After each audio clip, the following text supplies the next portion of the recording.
दोस्तों यूं तो हजरत अली ने रसूलुल्लाह सल्लल्लाहु अलैहि वसल्लम की ज़ेर साया काफ़ी जंगों में अलमबरदारी की, जैसे बदर, उहद, खैबर, खंदक और इन जंगों के फातिह करार पाए। मगर एक जंग इस्लाम की तारीख में ऐसी भी है जब हजरत इमाम अली ने बदी के दामन में छुपी गैबी ताकतों को भी जड़ से उखाड़ फेंका। वो जंग जिसे आज भी जंग बैरुल इल्म कहकर किताबें अहले इल्म से मुखातिब होती हैं। दोस्तों, एक मर्तबा जंग सिकारसिक से वापसी में असहाब रसूलुल्लाह सल्लल्लाहु अलैहि वसल्लम की ज़ेर साया एक ऐसी वादी से गुजरे जो निहायत ही सुनसान और अजीब सा मंजर पेश कर रही थी। तो रसूलुल्लाह सल्लल्लाहु अलैहि वसल्लम ने अपने उम्र रसीदा सहाबी से पूछा कि बताओ ये कौन सा मकाम है, क्योंकि वो सहाबी हर जगह का सफ़र करते रहते थे।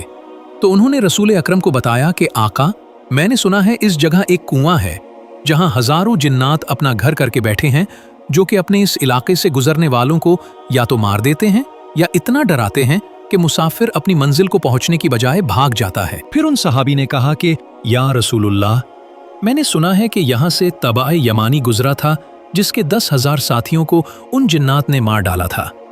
नबी करीम सल्लल्लाहु अलैहि वसल्लम ने ये सारी बातें सुनने की बाद इरशाद फरमाया कि अच्छा, अगर ऐसा है तो यहाँ पर ही काफिला रोको, और रसूलुल्लाह की हुक्म पे काफिले को रोक दिया गया। असहाब ने अर्ज की, रसूलुल्लाह क्या हुक्म है आपका? रसूलुल्लाह ने फरमाया कि अल्लाह चाहता है कि इन जिन्नात को या तो कत्ल कर दो या ईमान लाने की सूरत में छोड़ दो। फिर आका करीम सल्लल्लाहु अलैहि वसल्लम ने अपने असहाब से फरमाया, कौन है जो सब के लिए इस कुएं से पानी लाए? एक सहाबी आगे बढ़े और कहा, या रसूलुल्लाह, मैं लेकर आऊंगा। वो जैसे ही पानी लेने के लिए आगे बढ़े तो कुएं से एक ऐसी चिल्लाने की आवाज आई और ऐसी आंधी चली कि वो सहाबी आंधी की जद में आकर चल बसे। इतने में हजरत जिब्राईल अलैहिस्सलाम रसूलुल्लाह की बारगाह अक़दस में आए और अर्ज की कि या रसूलुल्लाह, अल्लाह चाहता है कि आप किसी और को भेजने के बजाय अलम देकर अपने जानशीन, अपने और अल्लाह के महबूब अली अलैहिस्सलाम को भेजें। रसूलुल्लाह ने हजरत अली को बोसा देकर और दुआ देकर रवाना किया। जब हजरत अली अलैहिस्सलाम कुएं के करीब पहुंचे तो आपने हर मर्तबा की तरह अपना तारुफ करवाया कि मैं अली इब्ने अबी तालिब हूँ। मेरा काम, मेरा अमल सरकशों से जंग करना है जब तक कि वो राह रास्त पे ना आ जाएं। फिर हजरत अली अलैहिस्सलाम ने कुएं में डोल डाल दिया ताकि असहाब के लिए पानी लेके जा सकें, मगर वो डोल जिन्नात बाहर फेंक कर चीखने लगे और बेशुमार खौफनाक शक्लें सामने आ गईं।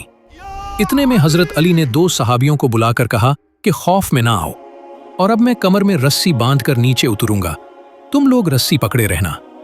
हजरत अली नीचे गए। थोड़ी ही देर बाद रस्सी टूट गई और असहाब गम की वजह से रोने लगे। इतने में कुएं से आवाजें आने लगीं कि ए अली, हमें पनाह चाहिए। हजरत अली ने कुरान की आयात तिलावत करने के बाद फरमाया कि अगर जान की अमान चाहते हो तो कलमा पढ़ के ईमान ले आओ।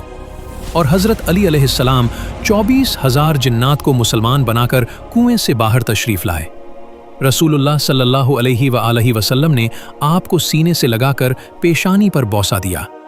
फिर 2 दिन उस जगह पर कयाम करके उस जगह को जिन्नात से पाक करके आका का काफिला अपनी मंजिल की जानिब चला गया।